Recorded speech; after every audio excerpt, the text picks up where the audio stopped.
Jamais une estimation n'avait été aussi précise et aussi élevée.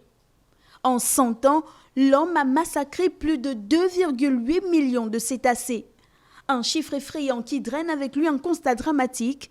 Les baleines bleues, dont 90% de la population a disparu, et les baleines à bosse sont proches de l'extinction.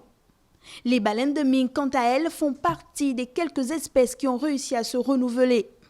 Malheureusement, en raison de certaines longévités et d'une taille conséquente et d'une reproduction lente, ces mammifères ont bien du mal à voir leur population se régénérer suffisamment et dès lors, ce sont des pans entiers de la biodiversité qui sont menacés par l'activité humaine. En 100 ans, l'homme a massacré plus de 2,8 millions de cétacés.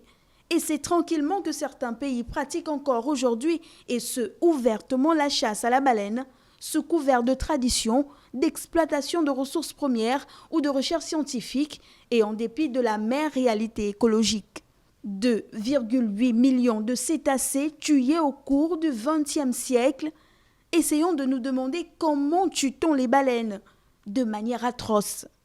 L'extrême degré de cruauté inhérente à la chasse à la baleine a été longuement reconnu comme l'un des arguments les plus puissants contre la poursuite de ces massacres abjects.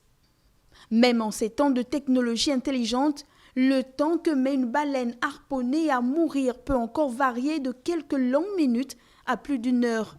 Il est difficile d'imaginer la douleur et la peur ressenties par un cétacé au sens tactile si fin lorsqu'un missile explose au fond de sa chair et l'attache à une corde qui l'empêche de fuir. Et pourtant, plusieurs d'entre nous reconnaissent la douceur de ces grands monstres marins. Découvrir la vie secrète de ces animaux sous-marins est un véritable plaisir.